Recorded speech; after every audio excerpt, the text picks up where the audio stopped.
Students, आपका स्वागत है दीपांशु झा की इस लेटेस्ट वीडियो में। आपके जो चैप्टर चल रहा है वैद्युत चुंबकीय प्रेरण, उसमें आपके 20 तक न्यूमेरिकल्स को कंप्लीट करवा दिया गया है। अगर आपने वो सारी वीडियोस नहीं देखी हैं तो डिस्क्रिप्शन में प्लेलिस्ट का लिंक है, उसमें जाकर देख सकते हैं। चलिए फिर स्टार्ट करते हैं न्यूमेरिकल हल करना 21वें क्वेश्चन से। उससे पहले आपसे रिक्वेस्ट है कि आप अगर चैनल पर नए हैं तो चैनल को सब्सक्राइब कर दीजिए और वीडियो को अपने दोस्तों में शेयर कर दीजिए और वीडियो को लाइक करें। साथ ही साथ आपको किसी भी न्यूमेरिकल में डाउट आता है तो कमेंट करके जरूर बताइएगा। चलिए स्टार्ट करते हैं 21वें क्वेश्चन से। 21वां आपका क्वेश्चन है 100 फेरों वाली एक कुंडली n बराबर 100 फेरे, n बराबर 100 फेरे। अब वो कह रहा है तथा 300 ओम प्रतिरोध वाली एक कुंडली से बद्ध चुंबकीय फ्लक्स R बराबर 300 ओम,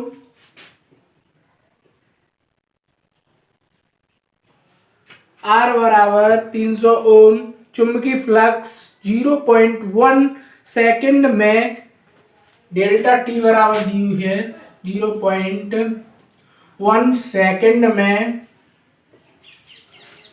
0.1 सेकंड में 0.6 वेबर से घटकर 0.4 वेबर रह जाती है। तो डेल्टा वी बराबर 0.2 टेस्ला, नहीं सॉरी, ये आपका वेबर फ्लक्स दिया हुआ है। तो डेल्टा फाई और वेबर। अब सही है आपका। अब डेल्टा फाई जब निकला गया उसके बाद क्या कह रहा है वो, घटकर रह जाता कुंडली के सिरों के बीच प्रेरित विद्युत वाहक बल तथा उनमें प्रवाहित धारा का मान ज्ञात कीजिए। तो इधर आइए, E बराबर -n डेल्टा फाई बट्टे डेल्टा टी, n 1000 इंटू 2.2 तो 1.1, यहाँ से 0.2 से वोल्ट आपका निकल आया। तो I बराबर होता है E बट्टे R। E 2 से, R कितना दिया है 300, बराबर 2/3 एम्पियर आपकी धारा निकल आएगी। ठीक है, आप इसको पॉइंटों में भी काट सकते हैं। चलिए बढ़ते हैं अपने 22वें क्वेश्चन की ओर। 22वां क्वेश्चन आपका क्या कह रहा है, चलिए पढ़ते हैं। 22वां क्वेश्चन कह रहा है एक कुंडली का क्षेत्रफल, एक कुंडली का क्षेत्रफल कितना दिया हुआ है 500 सेंटीमीटर स्क्वायर दिया हुआ है। ए बराबर 500 centimetre square, 500 into 10⁻⁻4 metre square, 5 into 10⁻⁻2 metre. हमने इसको शॉर्ट में कर लिया, इसके जीरो हटा दिए। अब ये हमारा ए दिया है। अब और क्या कह रहा है, उसके चक्करों की संख्या 1000 है, n बराबर 1000, चक्करों की संख्या 1000 है। इसे 2 × 10⁻⁻5 वेबर प्रति मीटर स्क्वायर, तो b बराबर 2 × 10⁻⁻5 वेबर प्रति मीटर स्क्वायर, वेबर प्रति मीटर स्क्वायर के चुंबकीय क्षेत्र के लंबवत रखा गया। कुंडली में 0.1 सेकंड में डेल्टा टी बराबर 0.1 सेकंड में 180 अंश घुमाने पर, 180 कोण घुमाने पर प्रेरित विद्युत वाहक बल का मान ज्ञात कीजिए। यदि कुंडली का प्रतिरोध R बराबर 20 ओम हो, यदि कुंडली का प्रतिरोध R बराबर 20 ओम हो तो कुंडली में प्रवाहित आवेश की भी गणना कीजिए। यदि कुंडली में धीरे से या तेजी से घुमाएं तो प्रवाहित आवेश पर क्या प्रभाव पड़ेगा। ठीक है, आपको सबसे पहले क्या निकालना है, E निकालना है। तो E के लिए आपके पास सबसे पहले डेल्टा फाई होना चाहिए। ये तो बहुत बड़ी प्रॉब्लम हो गई, कोई बड़ी प्रॉब्लम नहीं है, देखिए मैं आपको बताता हूं। अब डेल्टा फाई आप जब निकालेंगे तो φ2 - φ1 इतना तो आप करेंगे। तो आपका फॉर्मूला होता है BA cos थीटा। तो बी ए तो वही रहेंगे और कॉस थीटा 2 माइनस थी कॉस थीटा 1, ऐसे ही हो जाएगा। यहां पर 2, यहां पर 1, ये मैं बताऊंगा आपको 2 और 1 क्यों किए हैं। अब यहां पर जब आप बी ए, इसमें एक जब 0 पर कोई चीज होगी तभी तो 180 अंश घुमाई जाएगी।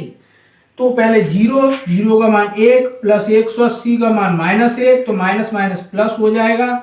इस कारण हमने पहले वो किया। तो B A to B A delta phi निकालने के लिए आपको 2BA फॉर्मूला लगाना है। उसके बाद अगर आपके पास डेल्टा फाई आ जाएगा तो आप जो ये फॉर्मूला देख रहे हैं इससे आप E का मान निकाल सकते हैं। ठीक है, जब E का मान निकल आए तो आपको एक फॉर्मूला मैं आपको नोट करवा चुका हूं। जब I बराबर E/R, यहां पर भी ये नीचे लिखा हुआ है, I आप ऐसे देख सकते हैं। ठीक है, उसके बाद ये कह रहा है कि यदि कुंडली में धीरे या तेज धारा प्रवाहित की जाए तो कुंडली के धीरे या तेजी आवेश पर क्या प्रभाव पड़ेगा। तो आवेश तो अगर कुंडली ऐसे घूमे चाहे ऐसे घूमे, लेकिन जो धारा बह रही है उस पर धारा में क्या होता है, आवेश एक सिरे से दूसरे सिरे तक जाता है, उसे तो विभवांतर कहते हैं। और जो आवेश किसी में चल रहा है तो वो धारा बह रही है, तो आवेश मतलब कि धारा बह रही है।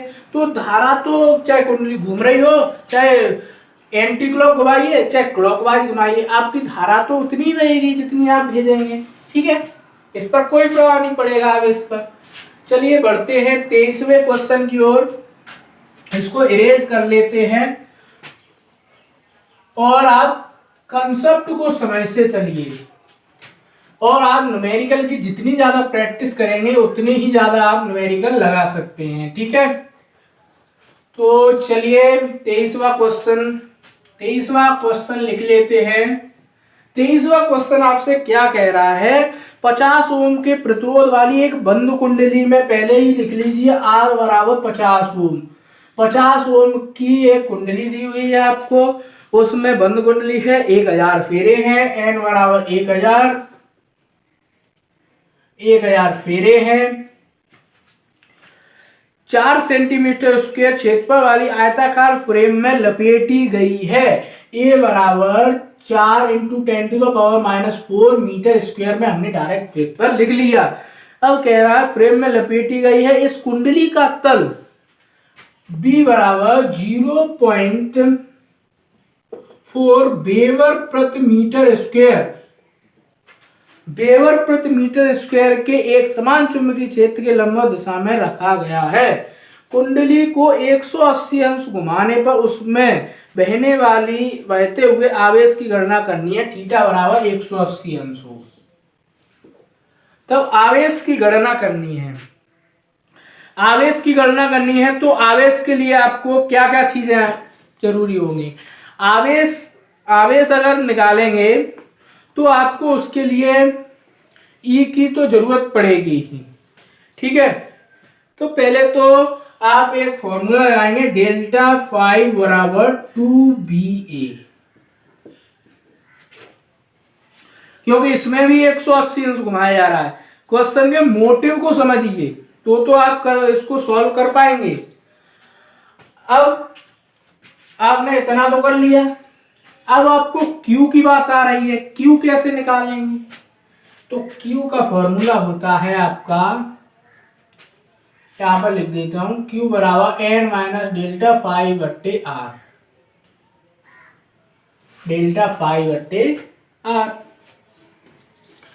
आप इसमें मान रख देंगे, आपके Q की वैल्यू आ जाएगी।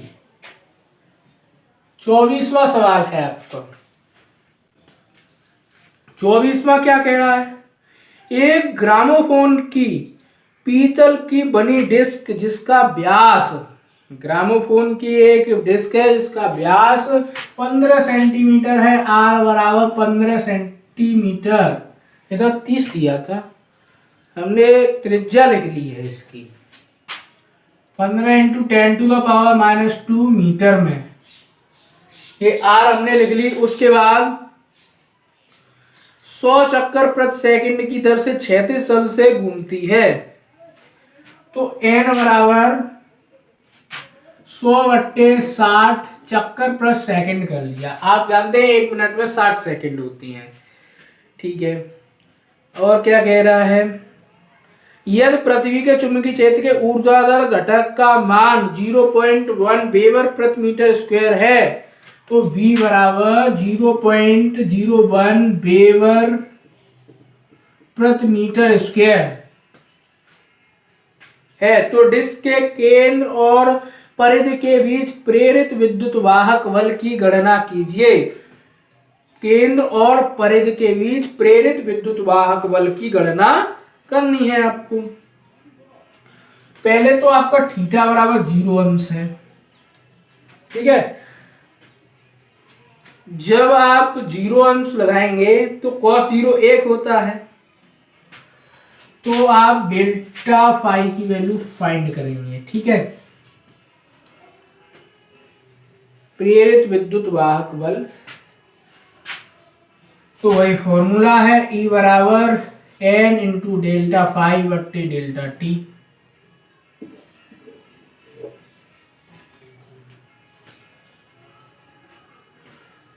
आपको मैंने एक फॉर्मूला और बताया था, ये इक्वल होता है V के। आप सहमत है ये V के इक्वल होता है? होता है क्या नहीं होता है?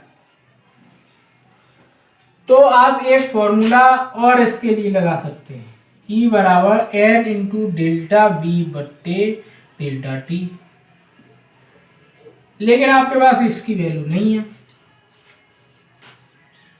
इस कारण आप नहीं लगा सकते। ये फॉर्मूला में आप डेल्टा फाई निकाल लेंगे, उसके बाद इस फॉर्मूले में रख देंगे, आपका आंसर आ जाएगा। चलिए बढ़ते हैं 25वें क्वेश्चन की ओर, इसको इरेज कर देते हैं। 25वां क्वेश्चन नए कंसेप्ट का है, तो उसको जरूर आप नोटिस कीजिएगा, बहुत बढ़िया क्वेश्चन है आपका। चलिए 25वां सवाल है आपका, एक 50 सेंटीमीटर लंबा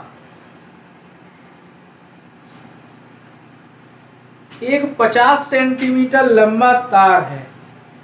एक 50 सेंटीमीटर लंबा तार ले लिया, 50 सेंटीमीटर का तार ले लिया। आपको इसमें B का मान दिया हुआ है 0.8।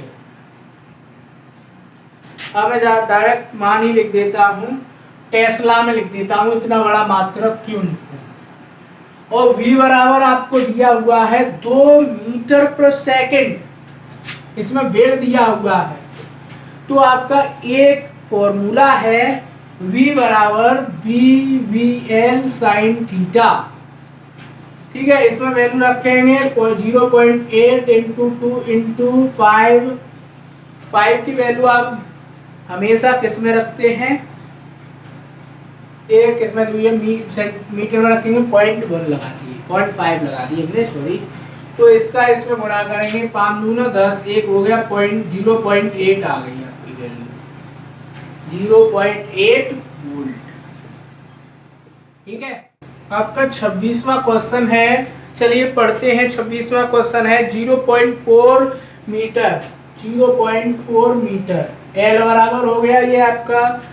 तो कह रहा है 0.9 V बराबर 0.9 वेबर प्रति मीटर स्क्वायर आपका चुंबकीय क्षेत्र हो गया, ठीक है। उसके बाद आपसे कह रहा है चुंबकीय क्षेत्र का लंबवत रखेगा 2 मीटर प्रति सेकंड, V बराबर 2 मीटर प्रति सेकंड। तो ये बात आपके आ रही है, इतनी चीजें आपकी दी हुई है 26वें में। तो आपको लगाना क्या मीटर प्रति सेकंड, आपको सिंपल से V बराबर प्रेरित विद्युत विभवांतर होता है, V बराबर BLV sine theta, sine theta यहाँ पर 90 है, 98 है, तो इनका गुणा करेंगे 0.9 इंटू 0.4 इंटू 2, तो गुणा कर देंगे, आपका वही आंसर होगा 2.52 वोल्ट। बढ़ते हैं 27वें क्वेश्चन की ओर, इसको इरेज कर देते हैं। 27वां आपका क्वेश्चन बहुत ही ज्यादा इंटरेस्टेड है। 27वां आपका क्वेश्चन है कि रेल की दो पटरियों को आपस में पृथ्वी से पृथक करें, इन्हें मिली वोल्ट में जोड़ा गया है। जब इन पर एक ट्रेन 180 किलोमीटर प्रति घंटा जी बराबर 180 इंटू 5/18, ये 10 बार कट गया, 50 मीटर पर सेकंड में आपका आंसर आ गया। मीटर पर सेकंड 5/18 का गुणा कर देते हैं 50 मीटर पर सेकंड। अब उसने दे दिया है v बराबर आपका 0.2 इंटू 10⁻⁻4 टेस्ला, ये आपका v का मान हो गया। अब l का मान 1 मीटर है, तो आपको वही निकालना, v बराबर BVL साइन थीटा, निकाल लीजिए। 28वां क्या कह रहा है, 20 मीटर लंबे पंखे L बराबर 20 मीटर और दक्षिणावर्त दिशा में v बराबर 2 से 50 मीटर पर सेकंड के वेग से चल रहे हैं, उड़ रहा है। पृथ्वी के चुंबकीय ऊर्ध्व घटक v बराबर कितना दिया हुआ है, ये भी v के इक्वल होता है, इसीलिए ऊर्ध्व घटक भी दे दिया जाता है। तो आप टेंशन में मत आइएगा, 5 × 10⁻⁴ टेस्ला में लिख देता हूँ इसको, ठीक है। तीनों चीजें हो गई। उसके बाद आपसे पूछ कह रहा है, 28वां है ना आपका, पूछ कह रहा है v बराबर BVL साइन थीटा 90 है, यहाँ पर अभी आप मान रख देंगे, आपका आंसर आ जाएगा। बढ़ते हैं 29वें की ओर। 29वां आपका एक जहाज बना हुआ है, उसको देखकर घबराना नहीं है, आपको पहले उसका मान जो किलोमीटर प्रति घंटा में दिया हुआ है, उसका मान आपको मीटर पर सेकंड में निकाल लेना है। 1250/3 मीटर पर सेकंड में मैंने मान निकाला है इसका, 5/18 का गुणा करके, ठीक है। v का मान निकल आया, l का निकल आया, l बराबर 30 मीटर और आपका h बराबर 0.4 गॉस, ये आपके इतनी वैल्यू है, h इक्वल टू v होता है। तो v बराबर BVL साइन थीटा। अब एक बार तो जीरो अंश पर निकालेंगे तो आपका साइन 0 होता है, और एक आप 180 पर निकालेंगे तो आपका 180 पर निकालेंगे तो साइन 180 का मान आपका 1 होता है, तो आपकी वैल्यू निकल आएगी 0.1 वोल्ट, जो कि आपके आंसर में दे रखा है। अब आपका 30वां क्वेश्चन है। 30वें क्वेश्चन को चलिए एक बार पढ़ते हैं। 30वां क्वेश्चन आपसे कह रहा है, इसमें भी आपको वेग दिया हुआ है, तो v बराबर आप कितना दिया हुआ है, आपको वेग कितना दिया हुआ है, 3600 किलोमीटर प्रति घंटा। अब इसको 3600 को आपको किस में बदलना है, मीटर पर सेकंड में, मीटर प्रति सेकंड में। तो मीटर पर सेकंड में बदलने के लिए क्या करते हैं, 5/18 का गुणा करते हैं। 18 दूनी 36, 2 और 5 दूनी 10, 1000 मीटर पर सेकंड में वेग आ गया आपका, ठीक है। और L का मान 25 दिया हुआ है, L बराबर 25 मीटर, ठीक है। L का मान 25 दिया हुआ है और आपका L और B बराबर 4 × 10⁻⁴। आप वीडियो पर फोकस रखिए, नहीं आप सोचेंगे इसका मान है हमने ऊपर लिख दिया तो इसका हो गया, नहीं, आप फोकस रखिए। b का मान लिख लिया हमने, उसके बाद ये कह रहा है थीटा बराबर 30 अंश, नत्य कोण थीटा बराबर 30 अंश है, तो 30 अंश की वैल्यू 1/2 और लगा लेंगे, इसी से आपका आंसर निकल आएगा। तो आपके 30 तक न्यूमेरिकल्स कंप्लीट हो चुके हैं। तो thanks for watching this video. Next video के लिए दीपांशु झा चैनल को सब्सक्राइब करना ना भूलिएगा। वीडियो को अपने दोस्तों में शेयर करें, वीडियो को लाइक करें। साथ ही साथ आपका किसी भी न्यूमेरिकल में डाउट आता है तो कमेंट करके जरूर बताइएगा। Thanks for watching this video. जय हिंद।